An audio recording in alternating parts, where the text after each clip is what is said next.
Boa tarde. Hoje é terça-feira, 15 de março, e o Senado Notícias está no ar. Às 4 horas começa a sessão plenária do Senado. São 6 itens na pauta. Vamos ver aqui no telão. O primeiro item é o substitutivo da Câmara ao projeto de lei Paulo Gustavo, que prevê apoio financeiro a ações culturais para amenizar o impacto da pandemia de Covid-19. O segundo item trata de prevenção à violência contra mulheres. Também podem ser votados mecanismos de combate à violência doméstica contra crianças e adolescentes e a regulamentação da profissão de doula. Outro projeto prevê que escolas tenham programas de enfrentamento à violência doméstica. E o último item na pauta cria a medalha Inovação no Campo, no âmbito da Comissão de Agricultura e Reforma Agrária. Vamos saber mais sobre o projeto de lei Paulo Gustavo. O texto libera cerca de 4 bilhões de reais para projetos da área de cultura, que tenham como objetivo amenizar os efeitos negativos da pandemia que prejudicaram o setor. O projeto retornou ao Senado após receber emendas na Câmara. A proposta determina que a União repasse 3 bilhões e 800 milhões de reais a estados e municípios para serem aplicados em ações de socorro ao setor cultural, um dos mais afetados com as restrições impostas durante a pandemia da Covid-19. Sem dúvida alguma será um respiro para o nosso setor artístico-cultural, que está muito precário, que está ainda fortes, ainda sofrendo esses impactos de precarização, perdas de trabalho. Passamos por essa pandemia que nos fragilizou imensamente. Então, essa legislação ela é imprescindível para o nosso setor.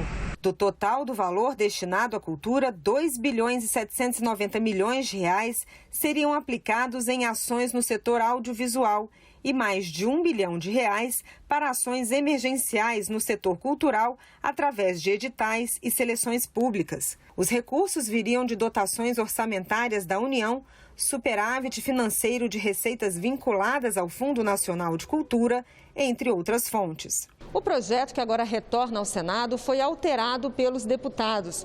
Foram 2 mudanças. A que dá ao governo federal, por meio da Secretaria Nacional de Cultura, o poder de definir como e onde serão aplicados os recursos. E a que retira do projeto original o estímulo à participação e protagonismo de pessoas do segmento LGBTQIA+. A proposição inicial é a gente manter a proposta que foi aprovada aqui no Senado. No entanto, pelas análises iniciais, tem uma emenda que provavelmente é inconstitucional. O governo federal não pode impor prioridades, quer seja no município, quer seja no estado. A outra emenda, eu acho que nós estamos dialogando, principalmente com os setores evangélicos, porque nós queremos assegurar com que os investimentos na cultura seja para todos, independente de religião, de raça, de credo, de gênero e, portanto, é uma lei para todos. Os representantes do setor cultural também não concordam com as alterações no projeto e pedem que o texto original seja reestabelecido no Senado. Nós estamos muito animados com a possibilidade do Senado reverter as 2 medidas que foram colocadas na Câmara, que não são adequadas na nossa visão, para que a lei tenha uma boa execução. A Lei Paulo Gustavo é a lei áurea da cultura brasileira. Ela libertará artistas e criadores da escravidão que estamos sendo submetidos. Vamos juntos, vamos apoiar a Lei Paulo Gustavo, assim como apoiamos a Lei Aldir Blanc. Essas leis são fundamentais no revigoramento da nação brasileira. O presidente do Senado, Rodrigo Pacheco, se reuniu hoje com o ministro da Saúde, Marcelo Queiroga. Pelo Twitter, Pacheco explicou que eles falaram sobre o enfrentamento ao coronavírus. O senador escreveu: recebi o ministro da Saúde, Marcelo Queiroga, que me apresentou dados sobre a pandemia da Covid-19, como o número de internações e o avanço da vacinação de crianças e adultos. No encontro, o ministro falou da possibilidade de o país flexibilizar o estado de emergência sanitária. Diante da sinalização, manifestei ao ministro preocupação com a nova onda do vírus, vista nos últimos dias na China, mas me comprometi a levar a discussão aos líderes do Senado. 2 projetos foram aprovados hoje na Comissão de Assuntos Econômicos. Um favorece municípios com a previsão de cobrança do imposto sobre serviços no caso de jogos eletrônicos. O outro beneficia estudantes brasileiros que vão ao exterior estudar, desenvolver pesquisas ou participar de atividades acadêmicas. Estudantes que vão ao exterior em razão de atividades de interesse do curso acadêmico ficam isentos do pagamento de taxas ou equivalentes pela emissão de passaportes e demais documentos de viagem no território nacional. O objetivo do projeto é reduzir o custo de saída do país de quem busca aperfeiçoamento.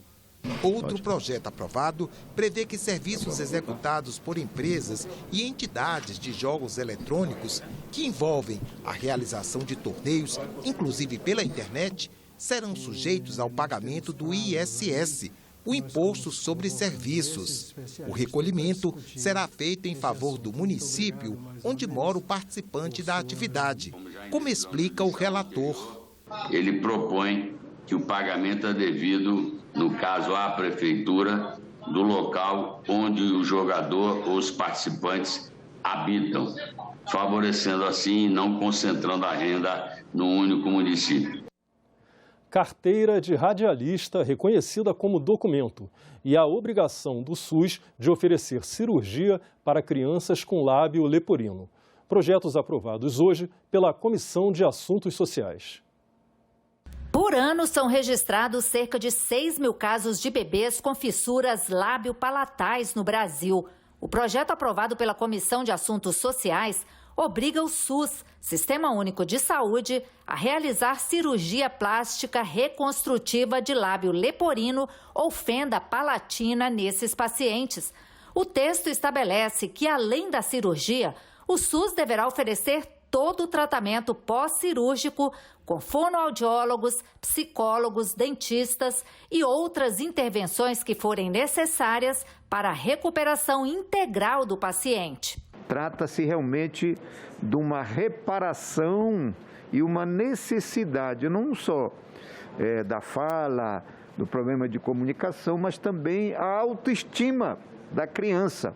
Porque nascendo a criança com aquela situação e se estender por mais tempo pode trazer, inclusive, traumas, o problema psicológico desta criança. A maioria das crianças no Brasil ainda não tem acesso pela burocracia. Por isso que eu quero parabenizar Paulo, o relator, e o autor desse projeto. Nós temos, infelizmente, nós que fazer uma lei específica para isso.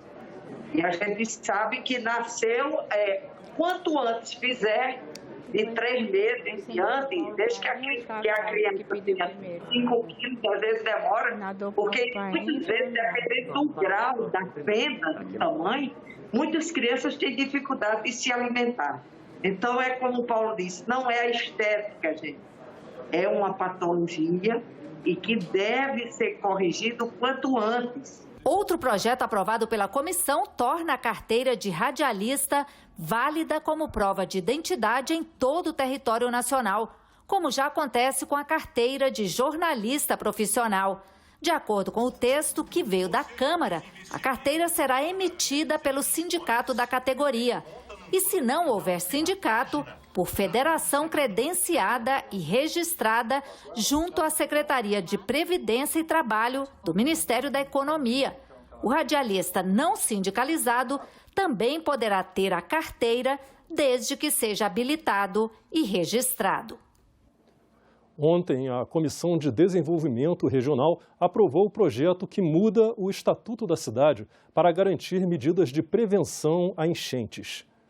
Depois, o colegiado discutiu com especialistas formas de melhorar o planejamento urbano do país.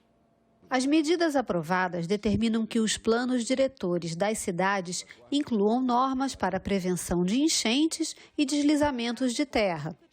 Entre essas regras estão o mapeamento de áreas sujeitas a desastres naturais, planejamento de ações preventivas e realocação de moradores de áreas de risco, medidas de drenagem urbana e identificação de assentamentos que devem ser regularizados.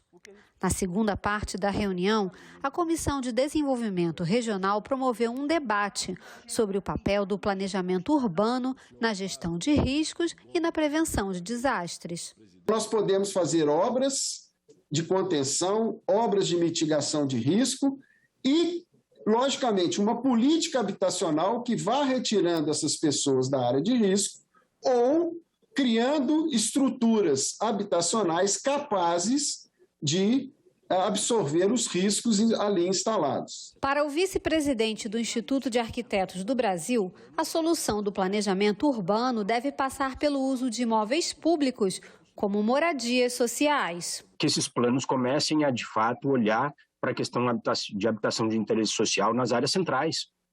Porque e aproveitando, né, muitas vezes, os imóveis vazios que estão cada vez mais nessas áreas centrais e, sobretudo agora, como tudo indica, após essa retomada pós-pandemia, nós teremos um esvaziamento de edifícios corporativos, por exemplo, em função da adoção aí do modelo híbrido de trabalho entre presencial e o remoto. Isso tem que ser uma oportunidade, porque cabe lembrar aqui que o número de residências e imóveis vazios, de imóveis vazios no geral, é tal qual o tamanho do déficit habitacional brasileiro.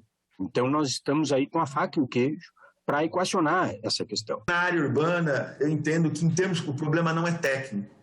O problema claramente é gestão pública e a questão de investimento contínuo nesses locais. Enquanto nós não entendemos que a gestão tem que ser feita de forma contínua, não pode mudar de prefeito para prefeito, não pode mudar de governador para governador, não pode mudar de presidente para presidente. Entra um presidente, ele desmantela determinados órgãos, entra um prefeito, ele desestrutura tudo que já foi feito anteriormente e começa todo um novo trabalho, uma nova realidade ali, e isso tem causado um problema muito sério de morte, como nós temos acompanhado aí no Brasil. O secretário de Defesa Civil de Petrópolis falou sobre a tragédia que aconteceu na cidade um mês atrás e como foi a ação conjunta das defesas civis. Concluiu alertando sobre a importância de desenvolver uma política pública de redução de desastres para todo o país. Ainda são necessárias muitas respostas para que a gente consiga acalmar a população. A população de Petrópolis hoje está muito assustada. A gente ainda tem uma previsão de chuva ainda nos próximos dias e todas as vezes que o céu escurece um pouco, a gente recebe por mensagem de texto uma série de mensagens que são mensagens realmente de temor. Foi realmente impactante para toda a cidade entender como foi grandioso esse evento e como é importante esse entendimento da questão da ocupação urbana e essa utilização do espaço, principalmente com a gestão segura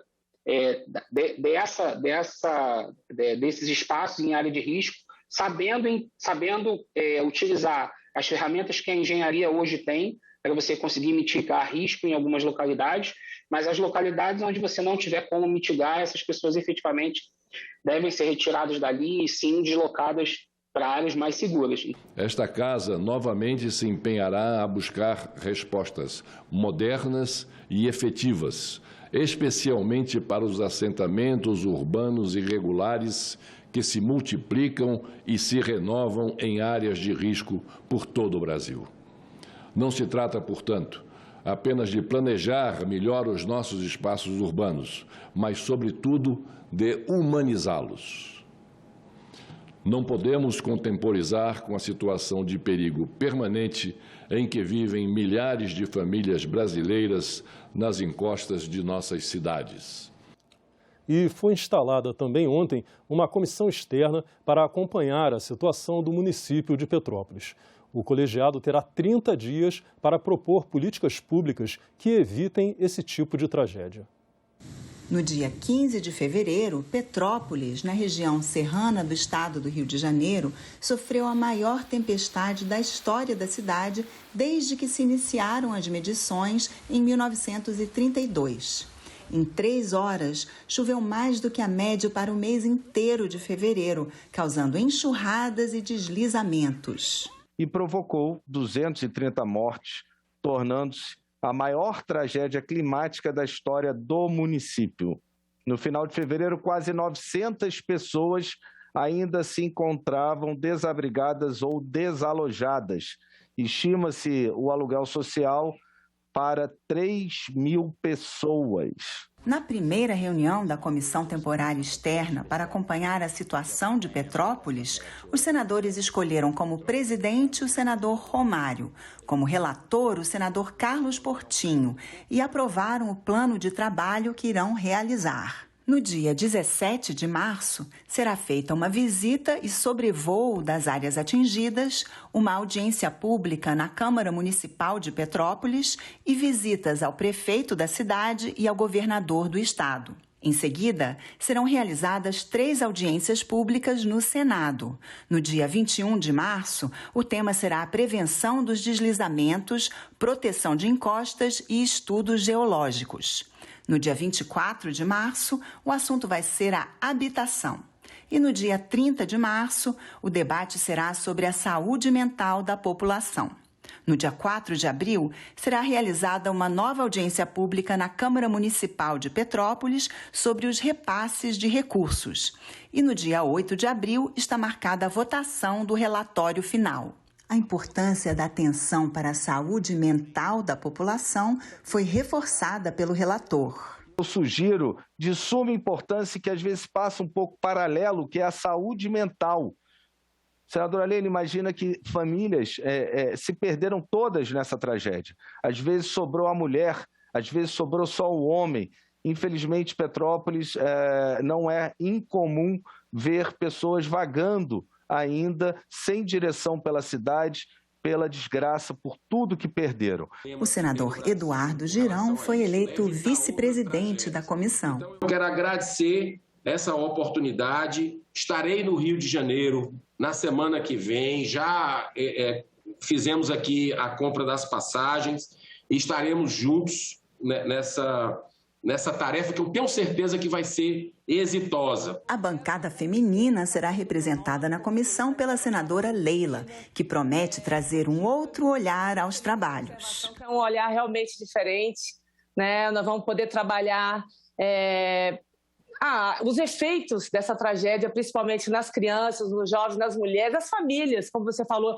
Quero te parabenizar pelo plano de trabalho que foi apresentado por ti, porque além da atenção mental, né, essa questão da política habitacional, né, qual que é a preocupação realmente dessas mulheres, né, com as suas famílias? É justamente dar segurança a elas e suas famílias, e essa questão da política habitacional é um nó não só na região de Petrópolis, no estado do Rio de Janeiro, mas em todo o Brasil. As chuvas continuarão a ocorrer, a cidade não mudará de lugar, mas essa comissão, junto com as autoridades locais e nacionais competentes, podemos e devemos fazer para não somente dar assistência às vítimas da tragédia que ocorreu, mas, sobretudo, impedir que elas se multipliquem no futuro. Amanhã, a Comissão de Constituição e Justiça pode votar a proposta de emenda à Constituição da reforma tributária. Os senadores buscam um consenso desde que o relator apresentou o parecer, ainda antes do Carnaval. A intenção da reforma é simplificar a cobrança de impostos de pessoas físicas e empresas. O texto unifica vários tributos que incidem sobre o consumo e cria um imposto sobre valor agregado, o IVA. O senador Roberto Rocha manteve na complementação de voto o IVA dual, dividido em 2 tributos. Um federal, a Contribuição sobre Bens e Serviços, CBS, que uniria PIS e COFINS, e outro chamado de IBS, Imposto sobre Bens e Serviços, que unificaria o ICMS cobrado atualmente pelos estados e o ISS recolhido pelos municípios. O texto também estabelece que a cobrança do IVA dual passaria da origem da operação com bens ou prestação de serviços para o destino. Na complementação de voto, o relator passou de 20 para 40 anos, por exemplo, o período de transição para o IBS, Imposto sobre Bens e Serviços.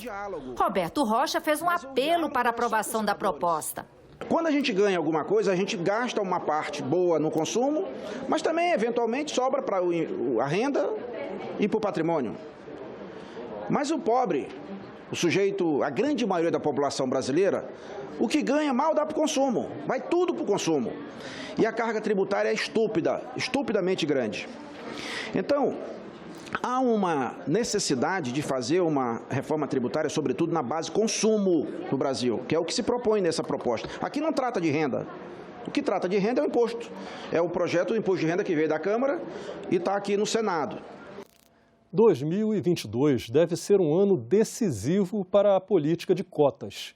Diante da necessidade prevista em lei de avaliar o programa, há movimentos que já se colocam contra a continuidade das cotas raciais. A lei que instituiu a política de cotas prevê uma revisão da regra 10 anos depois da sanção.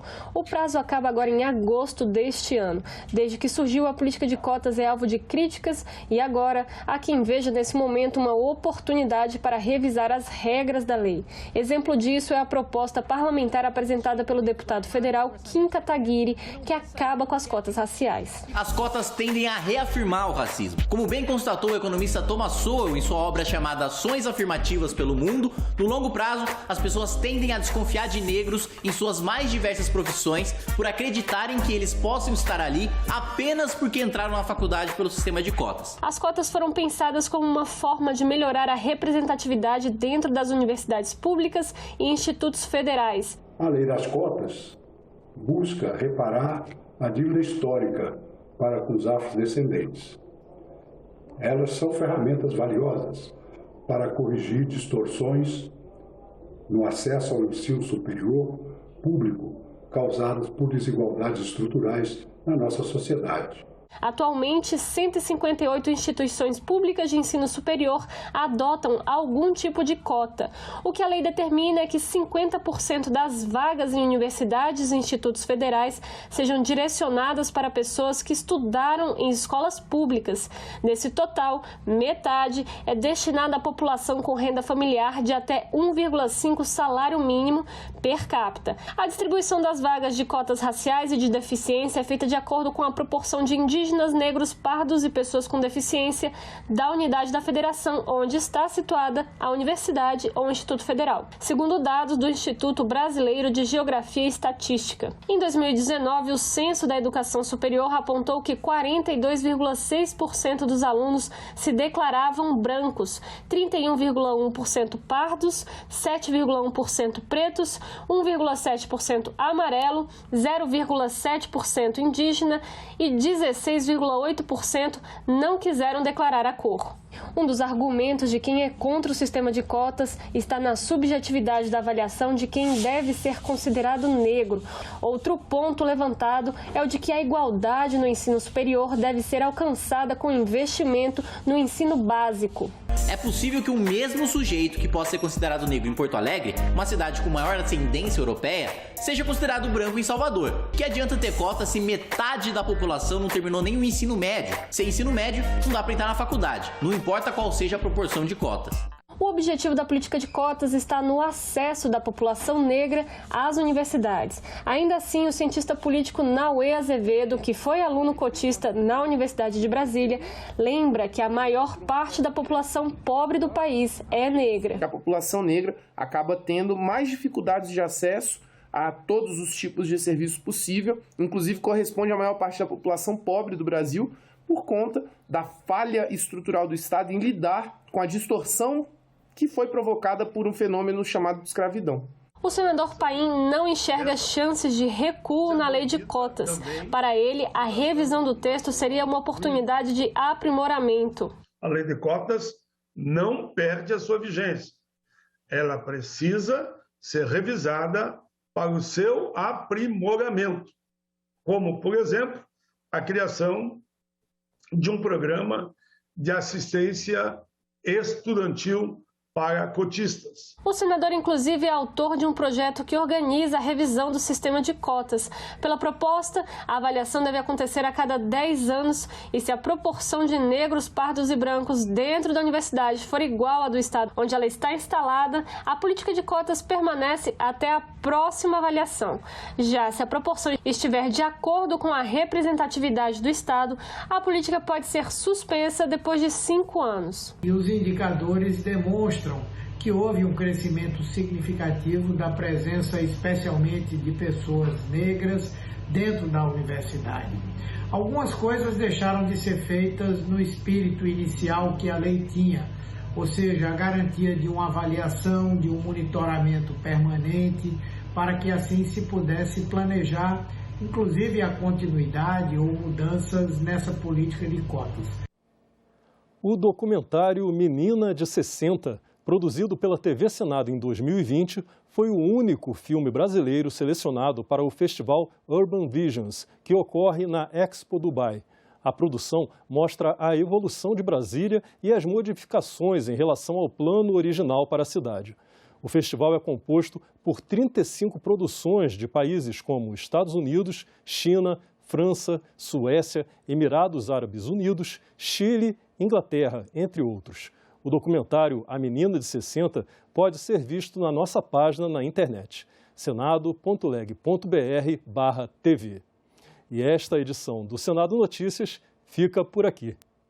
Muito obrigado pela sua companhia e até a próxima.